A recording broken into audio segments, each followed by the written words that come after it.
Hello everyone, welcome to अड्डा 24/7 school. मैं राजेंद्र सांखला। इस सेशन में हम कक्षा 11 आरो बाग फर्स्ट के अध्याय संख्या 8 जिसके लेखक है कृष्ण चंद्र। और कृष्ण चंद्र जी ने यहाँ एक अध्याय दिया है पाठ्य पुस्तक में जिसका नाम है जामुन का पेड़, जो एक हास्य व्यंग के रूप में लिखा है। किस प्रकार से कार्यालय जो कार्य होते हैं, जो अपने कर्तव्य को नहीं पहचानते, उनके ऊपर व्यंग कसा है।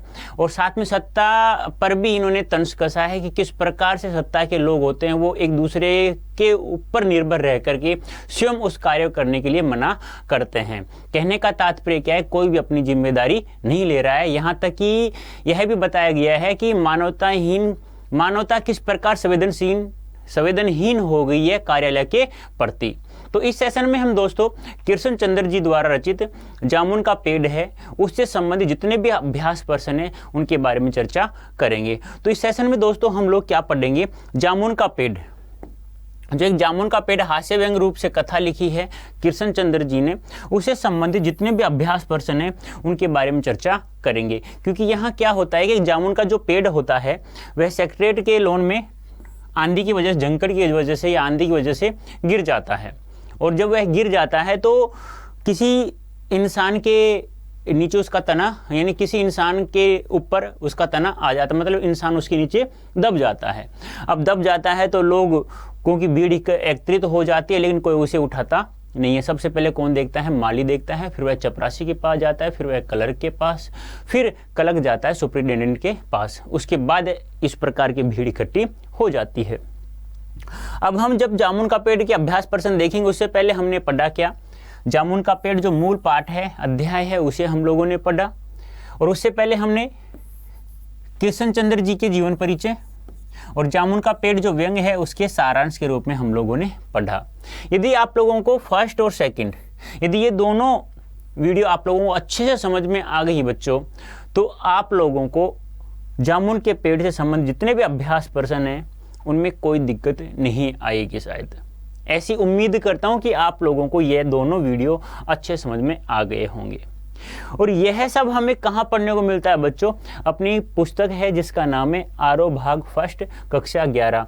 तो कक्षा 11 पुस्तक का नाम आरो भाग फर्स्ट, अध्याय संख्या 8 है, जिसके लेखक कौन है, कृष्ण चंद्र। यदि आप लोगों से पूछ लिया जाए कि जो आरो भाग फर्स्ट में जो जामुन का पेड़ है उसके लेखक का नाम क्या है, तो ध्यान रखना उसके लेखक का नाम क्या है बच्चों, कृष्ण चंद्र जी हैं। ठीक है, अब हम जितने भी अभ्यास प्रश्न हैं वो सभी हम लोग देखेंगे एक एक। और आप लोगों को जैसे ही मैं यहाँ प्रश्न आपको सामने दिखाई दे तो बच्चों ध्यान रखना, मात्र 10 सेकंड में उसका आंसर तुम्हारे दिमाग में घूम जाना चाहिए। क्योंकि ऐसी मैं उम्मीद करता हूं कि आपको जीवन परिचय के साथ साथ जो सारांश पढ़ा है वो और जो मूल अध्याय है वो अच्छे समझ में आ गया होगा। तो जल्दी से बताइए, प्रश्न संख्या 1 है, बेचारा जामुन का पेड़ कितना फलदार था और इसकी जामुनें कितनी रसीली होती थी। ये संवाद कहानी के किस प्रसंग में आए हैं। और दूसरा, इससे लोगों की कैसी मानसिकता का पता चलता है। यानी देखो, जब लोन में, सेक्रेटरी के लोन में जब जामुन का पेड़ टूट जाता है तो सुबह माली आकर उसे देखता है, तो वह दौड़ता दौड़ता जाता है, तो वह किसे बताता है, चपरासी को। और चपरासी फिर दौड़ता दौड़ता क्लर्क के पास जाता है, फिर क्लर्क दौड़ता हुआ कहाँ जाता है, सुपरिटेंडेंट के पास जाता है, फिर सुपरिटेंडेंट कहाँ आता है, बाहर। इस प्रकार पीछे पीछे सभी लोग आ जाते हैं। तो वहाँ जैसे ही आते हैं तो पहला क्लर्क बोलता है कि बेचारा जामुन का पेड़। यहाँ देखो मानवीकरण किया गया, बेचारा वैसे इंसान के लिए प्रयुक्त किया जाता है, तो यहाँ मानवीकरण अलंकार भी है। तो देखो कितनी बड़ी बात है कि पद में काव्य शास्त्र ने अलंकारों, छंदों का प्रयोग किया जाता है। यहाँ कवि ने, कृष्ण चंद्र जी ने गद्य में भी अलंकार का प्रयोग किया है। तो बेचारा जामुन का पेड़ कितना फलदार था, पहला क्लर्क बोलता है। दूसरा क्लर्क क्या बोलता है, इसकी जामुनें कितनी रसीली होती थी। फिर तीसरा क्लर्क क्या बोलता था, मोटा ताजा जो था, कि जब फलों का सीजन आता था तो मैं झोली भर करके घर पर जामुनों की ले जाता था और बच्चे इसे बड़े चाव से खाते थे, बड़े मजाक करते, मनोरंजन करते हुए खाते थे। अब क्या करें, मतलब देखो यहाँ ये संवाद कहानी किस प्रसंग में आए हैं।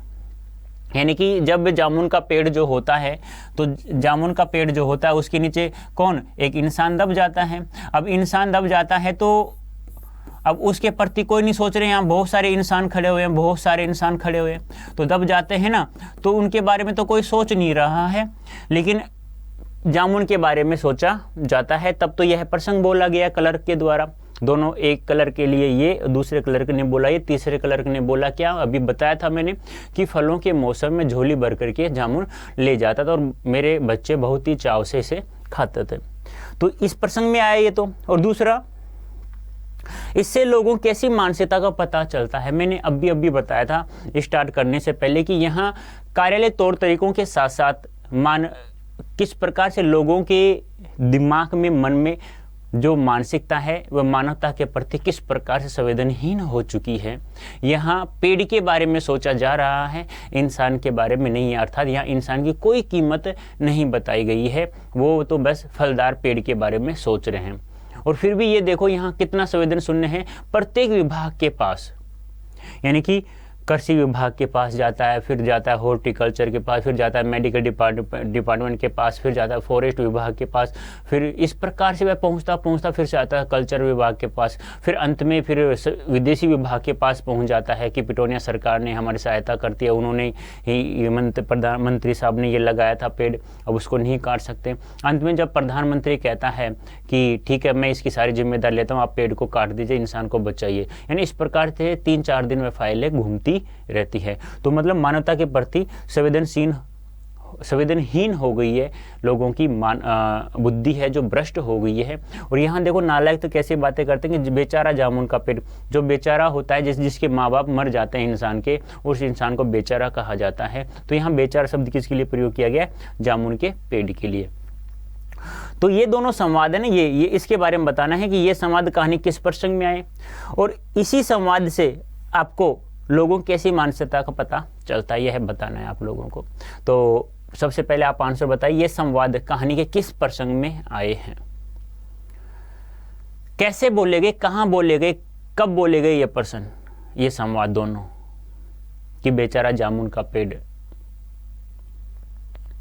तो कब बोले गए, बताया था ना, माली आया, फिर वहां भीड़ इकट्ठी होती है, एक कलर बोलता है, फिर दूसरा कलर बोलता है। ये संवाद सेक्रेटेरिएट के लॉन में लगे जामुन के पेड़ के गिरने के संदर्भ में आए हैं। सेक्रेटेरिएट के लॉन में लगा जामुन का पेड़ झंकड़ होता है आंधी के कारण रात में गिर पड़ा और उसके नीचे एक आदमी दब गया। सुबह होने पर जब माली ने देखा तो उसने चपरासी को बताया और चपरासी ने क्लर्क को बताया, क्लर्क ने सुपरिटेंडेंट को बताया। इस तरह पेड़ के नीचे दबे हुए आदमी के चारों ओर क्या होगी, भीड़ इकट्ठी हो गई। फिर एक क्लर्क ने बोला बेचारा जामुन का पेड़ कितना फलदार था। उपयुक्त वाक्य बोला, सॉरी वहाँ पे लिखा हुआ है तो कोई दिक्कत नहीं है, यहाँ से आप इसे हटा दीजिए। यानी कि एक क्लर्क ने बेचारा जामुन का पेड़ कितना फलदार था उपयुक्त वाक्य बोला, और इसी प्रकार और इसकी जामुनें कितनी रसीली होती हैं दूसरा क्लर्क याद करते हुए बोला। इस प्रकार यह संवाद बोला गया। यानी कि जब याद रटना नहीं है, ऐसे याद रखना है। जब सेक्रेटेरिएट के लॉन में जब पेड़ गिर जाता है रात को आंधी या झंखड़ के कारण, तो सबसे पहले सुबह माली देखता है, और माली कहाँ पहुँचता है, चपरासी के पास दौड़ता हुआ, और चपरासी दौड़ता हुआ कहाँ पहुँचता है, क्लर्क के पास, और क्लर्क दौड़ता हुआ कहाँ पहुँच, सुपरिटेंडेंट। ये ध्यान रखना है आप लोगों को, ये ध्यान रखना है बेटा। यदि ये याद नहीं हुआ ना तो फिर दिक्कत हो जाएगी। माली कहाँ गया, चपरासी के पास, और चपरासी कहाँ जाता है, क्लर्क के पास, और क्लर्क कहाँ जाता है, सुपरिटेंडेंट के पास। मतलब ये सब चीज़ें आप लोगों को याद होनी चाहिए। फिर यह संवाद बोला जाता है दोनों क्लर्क के द्वारा। फिर एक क्लर्क तो क्या कहता है कि फलों के मौसम में मैं झोली भर करके जामुनी घर पर ले जाता, मेरे बच्चे बड़े ही चाव से उसे खाते थे, यानी कि बहुत ही अच्छी उन्हें रसीली लगती थी वो। तो तब यह संवाद बोला गया। अब बताइए बेचारा जामुन का पेड़ कितना फलदार था और इसकी जामुनी कितनी रसीली होती थी, इससे लोगों की कैसी मानसिकता का पता चलता है। तो बताइए, मैं बता चुका हूँ इन दोनों का आंसर, तो आप बताइए अब कि कैसी मानसिकता, यानी मानवता के प्रति लोगों की संवेदनहीन, यानी बिल्कुल ही यहाँ मानवता के बारे में ध्यान बिल्कुल भी नहीं दिया गया बच्चों, ठीक है। तो देख लीजिए उपयुक्त संवाद से हमें लोगों की संवेदन सुनने होती हुई मानसिकता का पता चलता है। यानी मानवता के प्रति बिल्कुल भी वो, मतलब कहते हैं ना कि वहाँ पेड़ की बारे में सोचा जा रहा है, मानवता के बारे में या मानव के बारे में नहीं सोचा जा रहा है।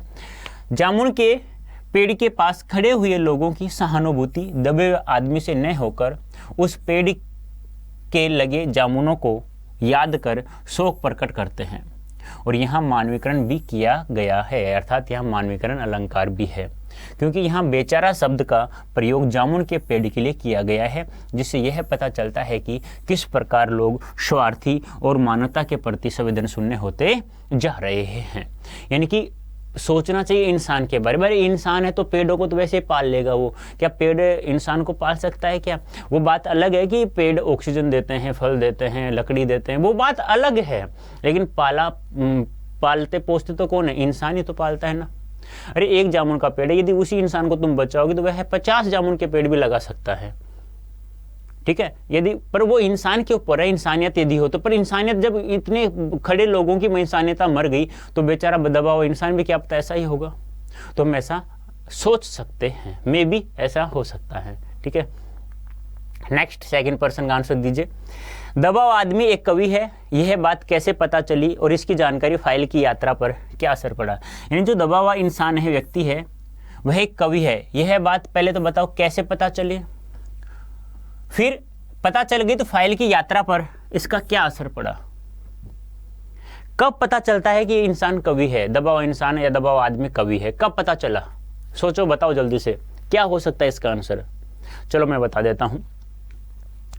जब रात को जो माली है वह उसके मुंह में खिचड़ी डालता है, यानी खिचड़ी भी उसे खाने के लिए, यानी खाना भी खाने के लिए उसे परमिशन लेनी पड़ती है, पुलिस वाले उसके चारों तरफ हैं कि इंसान, कोई भी व्यक्ति अपने हाथ में कानून न ले, यानी कोई उसे बचाए ना। तो एक जो कांस्टेबल, उसको दया आ जाती है, तो रात को जब माली को कह देता चलो ठीक है से तुम खाना खिला, तो उसके मुंह में खिचड़ी डालते बोलता है कि तुम्हारी जो फाइल है आज रात को है ना, सेक्रेटरियों की, सभी सेक्रेटरियों की मीटिंग बैठेगी, तुम्हारी फाइल वहाँ पे रखी जाएगी, शायद कुछ हो सकता है। तो फिर वह कहता है कि जब तक तुम्हें पता चलेगा, क्या पता हम यहाँ रहें या नहीं रहें, अर्थात हमारी मौत न हो जाए, ऐसे एक वाक्य शायरी बोलता है। तो फिर पूछता, अचंभित होते हो क्या तुम कवि हो? वो सिर हिला देता है। तो यह बात धीरे धीरे सभी जगह फैल जाती है। तो और दूसरी बात यह तो पता चल गई। अब उसकी फाइल की यात्रा पर क्या प्रभाव पड़ा? अब फाइल की यात्रा पर प्रभाव यह पड़ा कि फिर पता चला कि मीटिंग होती है, सब मीटिंग, कमेटी की मीटिंग होती है, फिर पता चलता है यह तो हमारा काम नहीं है, तो कल्चरल विभाग का काम है, यानी साहित्य विभाग का काम है, कवि से संबंधित है। तो वहाँ बहुत सारे आसपास के कवि उसके पास आ जाते हैं और बहुत अच्छी अच्छी शायरियाँ सुनाते हैं, फिर भी आदमी को बचाते नहीं हैं। जब रात को माली दबे हुए व्यक्ति को खिचड़ी डालते हुए बताया कि तुम्हारा मामला ऊपर तक पहुंच गया है, कल सारे सेक्रेटरियों की मीटिंग होगी, उसमें तुम्हारा केस रखा जाएगा, उम्मीद है कि सब ठीक हो जाएगा। तब दबा हुआ आदमी एक आह भरकर धीरे से बोला। अब देखना जो वाक्य आ रहा है वो एक शायरी की तरह है। ये तो माना कि तगाफुल न करोगे लेकिन, ये तो माना कि तगाफुल न करोगे लेकिन खाक हो जाएंगे हम खबर होने तक। कहने का तात्पर्य क्या है कि ये तो माना कि तुम हमारे साथ नाइंसाफी नहीं करोगे, लेकिन जब तक तुम हमारे बारे में सोचोगे तब तक हम क्या हो जाएंगे? खाक हो जाएंगे, जब तक हमारी क्या हो जाएगी? मृत्यु हो जाएगी। इसका अर्थ तो आप समझ रहे हैं। वैसे हम बात करें तो अर्थ भी नहीं आता, तो वैसे ध्यान रखना शायरियाँ ऐसी ही होती हैं, गज़लें ऐसी ही होती हैं कि जिनके बारे में हम न जानते हुए भी, अर्थ ने पता भी नहीं होता, फिर भी हमें अच्छी लगती हैं। देखो क्या है, ये तो माना कि तगाफुल न करोगे लेकिन खाक हो जाएंगे जब हम खबर होने तक, यानी खाक हो जाएंगे हम खबर होने तक। तो ये बात बोलता है। तब कौन? तब शायर आश्चर्य भाव से पूछा, तब माली आश्चर्य भाव से पूछा, मतलब ये पूछा तुम्हारा तद्भव शब्द हो गया, ध्यान रखना। पूछा, क्या तुम शायर हो? तो दबे हुए आदमी ने सिर हिला दिया। यानी कि तब माली ने आश्चर्य भाव, यानी अचंभित भाव से पूछा कि क्या तुम शायर हो? तो दबे हुए आदमी ने क्या कर दिया? सिर हिला दिया। तो पता चल गई। अब देखो फाइल में क्या प्रभाव पड़ता है। जब सभी को यह पता चला कि आदमी एक कवि है, तो सेक्रेटरियों की सब मीटिंग ने फैसला किया कि दबा हुआ आदमी एक कवि है। इसलिए इस फाइल का संबंध न एग्रीकल्चर डिपार्टमेंट से है, न हॉर्टिकल्चर डिपार्टमेंट से है, बल्कि सिर्फ कल्चर डिपार्टमेंट से है। कल्चरल डिपार्टमेंट से अनुरोध किया गया कि जल्द से जल्द मामले का फैसला करके अभागे कवि को इस फलदार पेड़ से छुटकारा दिलाया जाए। इस तरह फाइल कल्चर डिपार्टमेंट में घूमकर साहित्य अकादमी सेक्रेटरी के पास पहुंची। वे भी कुछ नहीं कर पाए और पेड़ के नीचे दबा हुआ आदमी दबा ही रह गया। देख लो बाप, मतलब फाइल पर क्या हुआ, जो कृषि विभाग है जो अपनी फाइल कहाँ भेजता है, बागानी कृषि के पास, बागानी विभाग के पास, यानी उद्यान विभाग के पास। अब वो दोनों कहते हैं क्या, एक जब सब मीटिंग होती है सेक्रेटरियों की, पता चलता है कि वह तो एक कवि है, तो कहते हैं ना तो ये एग्रीकल्चर डिपार्टमेंट का कार्य है, ना ये हॉर्टिकल्चर का है, यह तो कहाँ है, कल्चरल विभाग के पास है, ये डिपार्टमेंट के पास है। अब जब डिपार्टमेंट कल्चरल डिपार्टमेंट के पास गया, साहित्य अकादमी के पास गया, विभाग के पास गया, तो वह भी कुछ नहीं कर पाया। उसके आसपास सभी आसपास के कवि इकट्ठा हो गए, आकर के अपने अपनी शायरियाँ सुनाने लगे और दबा हुआ बेचारा आदमी दबा हुआ ही रह गया। अब देख लो, मतलब अब ये ध्यान रखना, ये जो जामुन का पेड़ एक कवि ने लिखा है, ये हास्य व्यंग है, आपको लोगों के लिए बस हंसाने के लिए। दूसरी बात, कार्यालय तौर तरीकों पर तंज कसा है सत्ता पर पड़ने वाले प्रभाव का। ठीक है, ये ध्यान रखना है, कभी तुम कवि को गलत समझ बैठो। कवि तो क्या होता है, अपनी कल्पना के द्वारा भावों के अनुसार पाठक को मनोरंजन कराता है और साथ में ही वह कुछ अच्छा हो समाज के लिए, ऐसी अपनी कल्पना के अनुसार वह लिपिबद्ध करता है शब्दों का। नंबर 3, कृषि विभाग वालों ने मामले को हॉर्टिकल्चर विभाग को सौंपने के पीछे क्या तर्क दिया। यानी एग्रीकल्चर जो विभाग था, डिपार्टमेंट था, वह हॉर्टिकल्चर के पास जब सौंपा, उसके पीछे क्या तर्क दिया। यह प्रश्न है तुम्हारे दिमाग का। अब तक तो आप वैसे भी लिख सकते थे दोनों प्रश्नों का आंसर, लेकिन इसका आंसर वही व्यक्ति देगा, जो वही बालक देगा जो अच्छे से पढ़ा है मूल पाठ को। तो बताइए जल्दी से, कृषि विभाग वालों ने मामले को हॉर्टिकल्चर विभाग को सौंपने के पीछे क्या तर्क दिया कि यह तो हमारा कार्य नहीं, यह तो हॉर्टिकल्चर विभाग के पास है। तो बताइए जल्दी से, सोचो और फिर जल्दी से सोचो क्या होगा आंसर, फिर मैं बताता हूँ इसका आंसर। आप लोगों को याद है क्या, जब एग्रीकल्चर हॉर्टिकल्चर के पास भेजता है तो क्या तर्क देता है कि हमारा जो काम है, कृषि विभाग कहता है हमारा जो काम है वह तो अनाज और बीजों का यानी कि रख रखाव करने का कार्य है, यह तो एक फलदार पेड़ है, तो इसलिए यह तो किसके पास विभाग का कार्य है, उद्यान विभाग के पास या बागानी विभाग के पास है, यानी हॉर्टिकल्चर डिपार्टमेंट के पास है, इसलिए उन्होंने भेज दिया। कृषि विभाग वालों ने मामले को हॉर्टिकल्चर विभाग को सौंपने के पीछे यह तर्क दिया कि कृषि विभाग अनाज और खेतीबाड़ी से मामलों में फैसला करने का हकदार, यानी कि क्या कहा उन्हें, अनाज और खेतीबाड़ी के मामलों में फैसला करने का हकदार है कौन, कृषि विभाग। जामुन का पेड़ चूंकि एक फलदार पेड़ है, इसलिए इसका संबंध कृषि विभाग से न होकर हॉर्टिकल्चर विभाग के अंतर्गत आता है। यानी क्या कहा उन्होंने, यही कहा कि हमारा काम तो अनाज, जो बीज होते हैं, जो खेतीबाड़ी होती है, उसी से संबंधित हम तो फैसला सुना सकते हैं। अब यह है चूंकि एक फलदार पेड़ हो गया, तो यह किसके विभाग के पास है, हॉर्टिकल्चर विभाग के पास है यह कार्य। नेक्स्ट, इस पाठ में सरकार के किन किन विभागों की चर्चा की गई, पाठ से उनके कार्य के बारे में क्या अंदाजा मिलता है। तो इसका आंसर मैं वैसे जब तक 3 प्रश्नों का आंसर दिया तब तक मैं बता चुका हूं, तो आपको तो यह बताने कौन कौन से विभागों की चर्चा हुई है यहाँ और उनके कार्यों से हमें क्या अंदाजा मिलता है। सोचो बच्चों, आंसर आपके दिमाग में हो जाना चाहिए। अब तक तो देखो क्या क्या आता है, कृषि विभाग, फिर हॉर्टिकल्चर विभाग, उसके बाद मेडिकल, उसके बाद कल्चर विभाग और उसके बाद फॉरेस्ट फॉरेस्ट से पहले आता है साहित्य अकादमी के पास ही फाइलें बढ़ जाती है, ठीक है। उसके बाद फॉरेस्ट, मेडिकल आ गया, फॉरेस्ट आ गया, फिर आता है विदेशी विभाग। यानी ये तो विभागों के नाम आते हैं हमारे यहाँ, तो कृषि, हॉर्टी, मेडिकल, साहित्य, कल्चरल, जो भी साहित्य को कल्चरल बोला जाता है, और विदेशी विभाग। विदेशी का मतलब क्या हो गया, यहाँ पर जिस विदेश का नाम आया है, जिस देश का नाम आया है, आप बताओ, मैं बता चुका हूँ अभी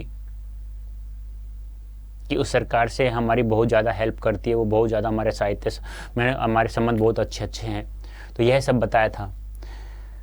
तो देख लीजिए, इस पाठ में निम्नलिखित विभागों की चर्चा हुई, कौन कौन से, जैसे कृषि विभाग, व्यापार विभाग, horticulture department, cultural department, medical department, साहित्य अकादमी। याद है, कृषि, व्यापार, हॉर्टी, कल्चरल, मेडिकल और साहित्य अकादमी।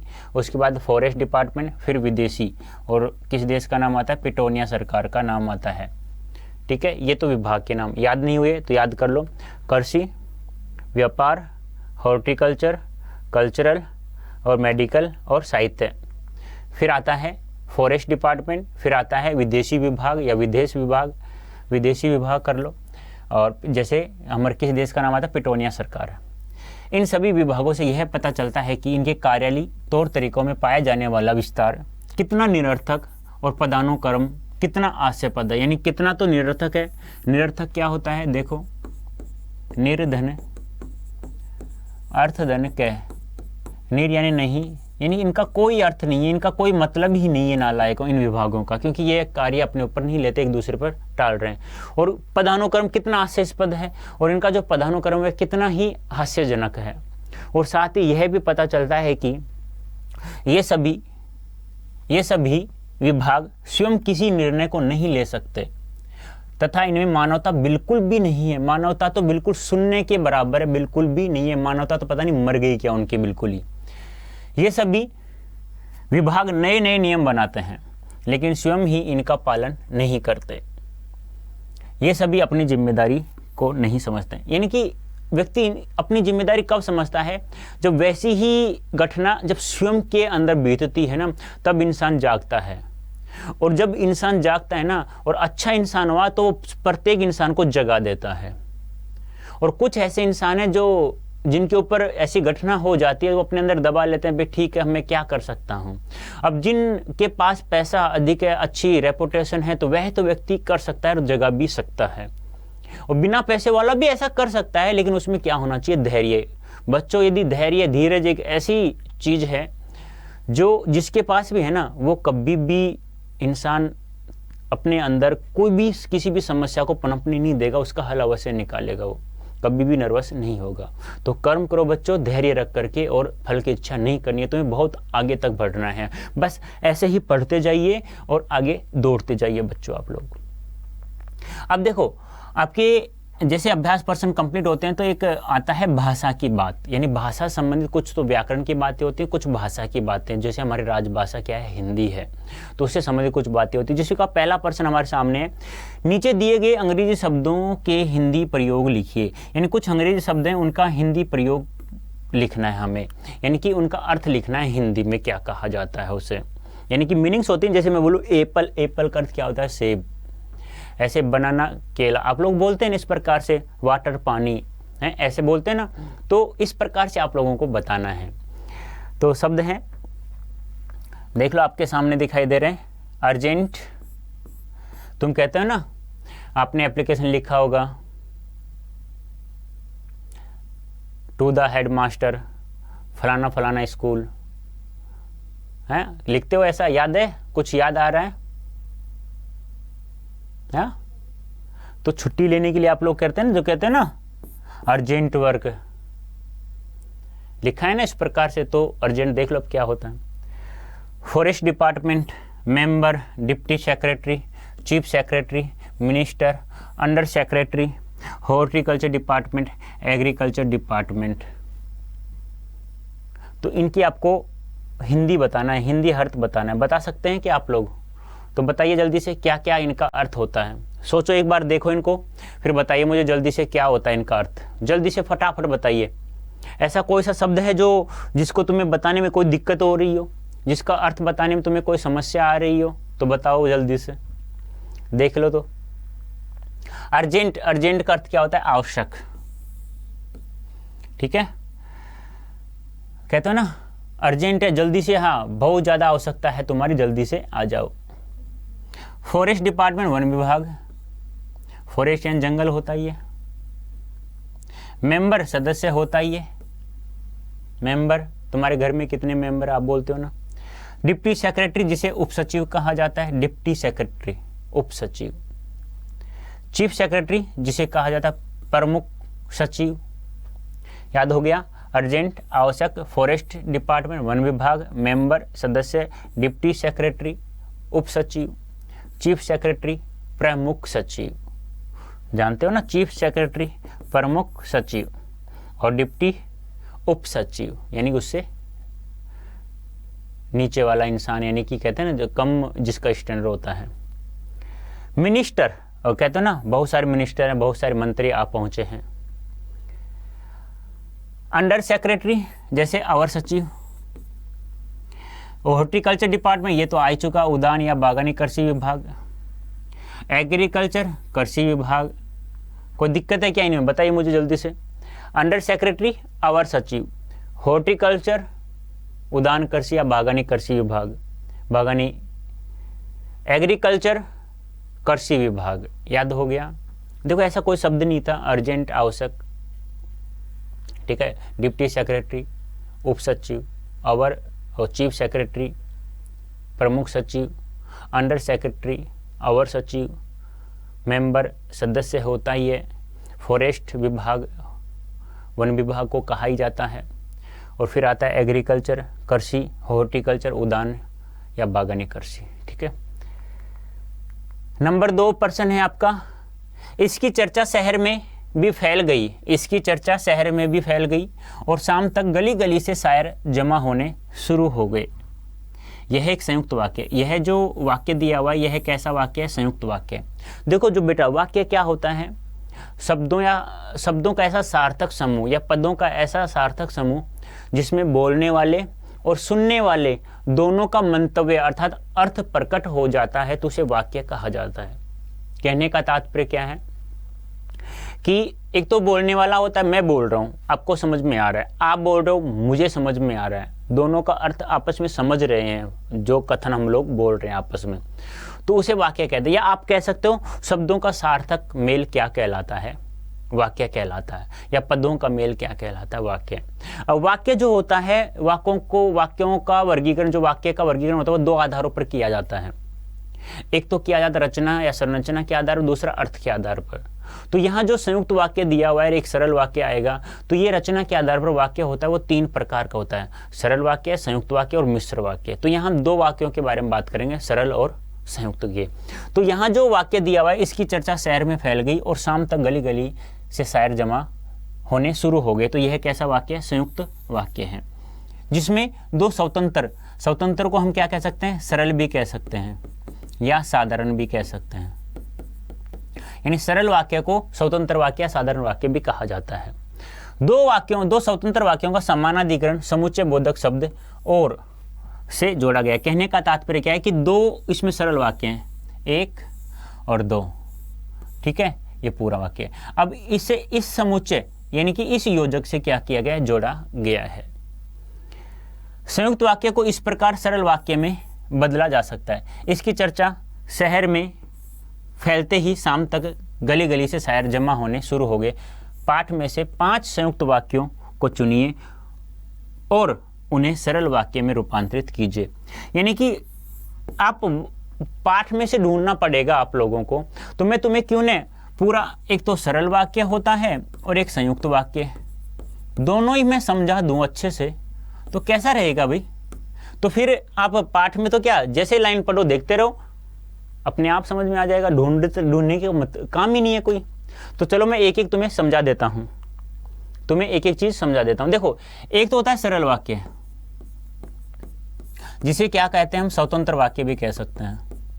जिसे हम क्या कह सकते हैं, साधारण वाक्य भी कह सकते हैं। ठीक है, और एक क्या होता है, संयुक्त वाक्य होता है। एक संयुक्त वाक्य और एक दूसरा क्या है, तो संयुक्त वाक्य को सरल वाक्य में परिवर्तित किया जा सकता है, सरल को संयुक्त में परिवर्तित किया जा सकता है। अब देखो सीधी सी बात, मात्र 1 सेकंड में बता देता हूं। जिन वाक्यों में एक क्रिया हो, ऐसा कोई भी वाक्य जिन वाक्यों में एक क्रिया हो, बस एक क्रिया हो, बस आपको यह देखना है कि जिन वाक्यों में हमें एक क्रिया दिखाई दे, आंख बंद करके वहां सरल वाक्य कर देना। जिन वाक्यों में एक क्रिया मौजूद हो, बस हमें यही ध्यान रखना है, सरल वाक्य। और जहां पर कम से कम 2, ओह माय गॉड, यानी कि एक तो क्या था हमारा सरल वाक्य और एक क्या था संयुक्त वाक्य। ठीक है, तो मैंने क्या कहा, यानी कोई भी वाक्य, ऐसा वाक्य जिसमें क्या हो, एक क्रिया हो,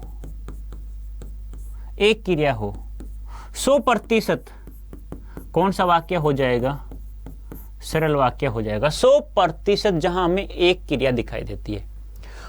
और दूसरी बात, जहां कम से कम 2 या 2 से अधिक, 2 तो होनी चाहिए, 2 से अधिक भी चलेंगे, 2 से अधिक क्रिया हो,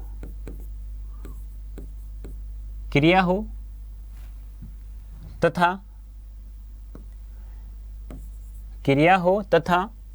ये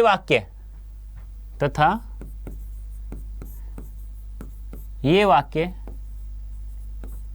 अब ध्यान रखना, ये वाक्य और तथा एवं अथवा या,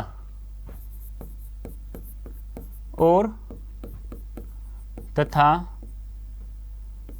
एवं अथवा या लेकिन किंतु परंतु इसलिए। देखो, ऐसा वाक्य जिसमें एक क्रिया मौजूद हो, 100% सरल। एक क्रिया जहां पर हो, मतलब एक से ज्यादा क्रिया होंगी तो सरल तो हो नहीं सकता 100%। अब एक से अधिक क्रियाएं या 2, कम से कम 2 या 2 से अधिक क्रिया जहां होती है तो वे वाक्य 100% और तथा एवं अथवा या लेकिन किंतु परंतु इसलिए आदि योजकों से जुड़े हुए होते हैं। अभी आया था ना, 2 सरल वाक्य किससे जुड़े हुए थे, और से जुड़े हुए होते हैं। देख लो, एक बार दिखा देता हूं। इसकी चर्चा शहर में फैल गई, एक वाक्य। शाम तक गली गली से शायर जमा होने शुरू हो गए, और से जुड़ा। फैलना एक क्रिया, हो गए 2 क्रिया, तो 2 वाक्य किससे जुड़े हुए हैं, और। तो ऐसे योजक हो, और तथा एवं अथवा या लेकिन किंतु परंतु इसलिए, ऐसे योजक जुड़ जाएं और जहां 2 या 2 से अधिक क्रियाएं हो तो आंख बंद करके बच्चों क्या कर देना है, हमें संयुक्त वाक्य कर देना है। जैसे सुनो, एक बात और ध्यान रखना यहां पर, या 2 कर्ता हो, 2 कर्ता और से जुड़े हुए हैं। किससे जुड़े हुए हैं, और से जुड़े हैं, तथा क्रिया एक हो, क्रिया एक हो, तब भी कौन सा होगा, सरल। अरे 2 कर्ता हैं, वाक्य नहीं है, 2 कर्ता हैं, 2 शब्द हैं जो और से जुड़े हैं, तो भी वाक्य कौन सा होगा, सरल। या 2 या 2 से अधिक कर्ता और साथ में क्रिया कितनी हो, एक क्रिया। कहने का तात्पर्य क्या है बच्चों मेरा, सीधी सी बात, एक ही स्टार्ट में मैंने यही बताया था कि जहां पर एक क्रिया हो, यानी क्रिया कितनी होनी चाहिए, एक। क्रिया कितनी होनी चाहिए, एक जहां हो। जैसे देखो, यहां देखो, मैंने यहां लिखा एक वाक्य, ध्यान से समझना बेटा। जैसे राम फुटबॉल खेल रहा है, राम फुटबॉल खेल रहा है। देखो खेलना एक क्रिया होगी। अब मैं यहां कह दूं राम और श्याम फुटबॉल खेल रहे हैं।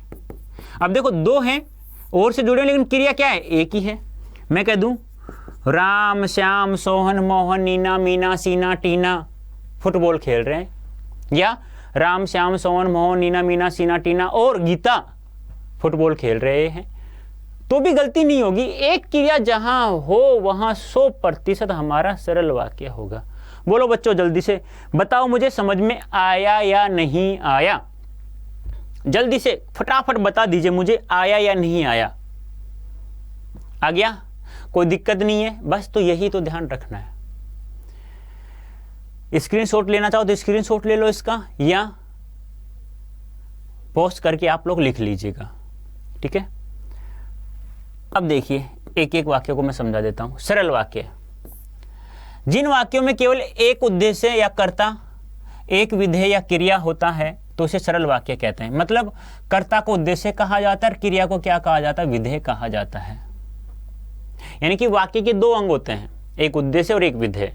कर्ता को उद्देश्य कहा जाता है और एक क्रिया को विधेय कहा जाता है। परिभाषा तो यही है कि एक ही कर्ता होना चाहिए, एक ही क्रिया होनी चाहिए। लेकिन ऐसा ना हो तो एक से अधिक भी तो कर्ता हो सकते हैं, दो कर्ता और से भी जुड़ सकते हैं। लेकिन यह ध्यान रखना है कि एक क्रिया जहां हो उसे, इसमें उपवाक्य नहीं होते हैं, पूरा वाक्य ही प्रधान होता है, मुख्य होता है, पूर्ण अर्थ प्रकट करने वाला होता है। इन वाक्यों में एक ही क्रिया देखो आगे ना अंत में, बस यही ध्यान रखना है आपको। और भूल जाओ कोई दिक्कत नहीं है आप लोगों से लिखवाएगा नहीं, वो आप लोगों से पूछेगा, लिखवाए तो जहां एक क्रिया होनी चाहिए बेटा, और कुछ भी लिख दो। जैसे मैंने कहा ना, सीता मीना टीना मीना सीना गीना, कुछ भी के लिख दो। खाना खा रहे हैं, राम श्याम सोहन मोहन और महेश घूमने गए, कुछ भी लिख देना, क्रिया एक होनी चाहिए बेटा। जैसे देख लो, संतोष पढ़ती है, एक ही क्रिया है। अध्यापक ने पाठ पढ़ाया, पढ़ाना क्रिया है।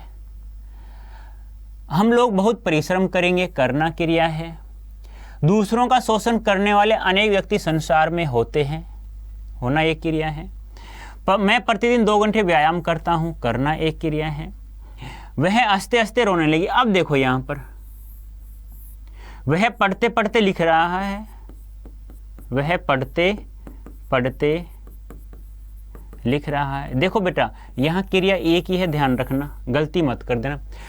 वह हंसते हंसते रोने लगी, अरे क्रिया तो एट ए टाइम एक ही होगी, क्या तो हंस लो क्या रो लो, दोनों एक साथ करके दिखाओ मुझे। हंस भी लो, हा हा हा, और रो भी लो, ऐसा करके दिखाओ ना मुझे। नहीं हो सकता बेटा, एट ए टाइम एक ही क्रिया होगी, ध्यान रखना। ऐसा कभी नहीं होगा कि दो क्रियाएं हो, ऐसा कभी भी नहीं होता कि दो क्रियाएं हो कहीं पर भी।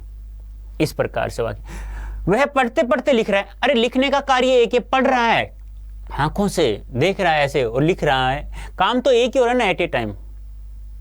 लेकिन एक बात अजीब हो जाएगी आप लोगों के लिए। जैसे मैं पूछूं, आप चाय लोगे या कॉफी, यहां बेटा दो क्रियाएं होगी, ध्यान रखिए, संयुक्त वाक्य है। पूरा वाक्य क्या होता है, आप चाय लोगे या कॉफी लोगे, लेकिन लोगे नहीं बोलते, हम कहते हैं सर आप चाय लोगे या कॉफी, इस प्रकार। तो यहां ध्यान रखना, एक क्रिया, अब दूसरा शब्द आ गया तो क्रिया तो अवश्य आएगी। लेकिन यहां देखो, वह पढ़ते पढ़ते लिख रहा है, एक ही क्रिया है, लिख रहा है, रोने लगी एक ही क्रिया है, यहां पर गलती मत कर देना। आगे ना, वह पढ़ते पढ़ते लिख रहा है, तो एक ही क्रिया है बेटा यहां पे। नोट ध्यान रखना, यदि वाक्य में कर्ता एक से अधिक हो, और यदि वाक्य में कर्ता एक से अधिक हो और उनकी क्रिया एक हो तो वहां भी सरल वाक्य होता है। और सरल को मैं बता दिया, स्वतंत्र भी कहते हैं, साधारण भी कहते हैं, ये ध्यान रखना है। आगे देखो, जैसे राम श्याम और सोहन खाना खा रहे हैं, देखो कर्ता 3 हो गए, और से जुड़े हुए हैं, लेकिन क्रिया एक है, तो भी सरल वाक्य होगा। अब देखो ये उद्देश्य है, ये उद्देश्य हो गया। कर्ता को क्या कहा जाता है, उद्देश्य, और क्रिया को क्या कहा जाता है, विधेय। ठीक है, आपको समझना नहीं उद्देश्य और विधेय क्या होता है, आपसे नहीं पूछेगा, आपसे संयुक्त वाक्य ही दिया गया है। संयुक्त वाक्य सरल वाक्य को ध्यान रखना। संयुक्त वाक्य देखो, जिन वाक्यों में 2 या 2 से अधिक सरल या मिश्रित वाक्यों का मेल संयोजन अवयवों द्वारा इस प्रकार किया जाता है कि वे एक दूसरे पर आश्रित नहीं होते, उन्हें संयुक्त वाक्य कहा जाता है। कहने का था आश्रित होंगे तो मिश्रित वाक्य होगा, वो आपको समझना नहीं, आपके पाठ्य पुस्तक में नहीं दिया हुआ है। तो जहां पर दो वाक्य हो और दो आप कुछ भी मत सोचो, जहां पर इतना ध्यान रखो कम से कम दो क्रिया हो, और तथा एवं अथवा या लेकिन किंतु परंतु इन योजकों से जुड़े हुए हों तो 100% संयुक्त वाक्य होगा। जैसे श्याम घर गया और पढ़ने बैठ गया, एक बैठ गया एक घर गया, जाना एक तो एक बैठना, दो क्रिया होगी और भी जुड़ा हुआ है। हितेश ने परिश्रम नहीं किया इसलिए वह असफल हो गया, इसलिए आ गया, बीच में एक वाक्य ये रहा, दूसरा वाक्य ये रहा, वैसे कर किया और हो गया, दो क्रिया हो गई। संयुक्त वाक्य में जो उपवाक्य रहते हैं उन्हें समानाधिकरण उपवाक्य कहा जाता है। यानी संयुक्त वाक्य में जो उपवाक्य होते हैं ना उन्हें समानाधिकरण उपवाक्य होते हैं और वे जिन संयोजकों से जुड़े रहते हैं उन्हें वे 4 प्रकार के होते हैं। यानी कि ये आपको ध्यान नहीं रखना, मैंने तो बहुत ही मतलब कहते हैं ना, यहाँ से प्रश्न यदि तुम नौकरी के लिए तैयारी करोगे ना बेटा तो यहाँ से संयुक्त से सरल से आपका प्रश्न गलत नहीं होगा। तो मैंने बहुत ही बड़ा कुछ अलग बहुत ही ज्यादा आपको दे दिया है। मैंने आपको इतना ध्यान रखना है कि बस जहां दो क्रियाएं हो, आप भूल जाना समानाधिकरण क्या होता है, संयोजक क्या होता है। संयोजक तो आपको पता है जोड़ने वाले होते हैं, और जैसे दो वाक्यों को जोड़ रहा है इसलिए जैसे दो वाक्यों को जोड़ रहा है, या जैसे दो वाक्यों ऐसे दो शब्दों को जोड़ता है, ऐसे। तो 4 प्रकार के होते हैं संयोजक। वो ये देखो, समुच्चय बोधक और तथा एवं, मैंने बताया ना, और तथा एवं अथवा या लेकिन किंतु परंतु इसलिए इन योजकों से जुड़े हुए होते हैं। आपको याद हो तो मैंने बताया था।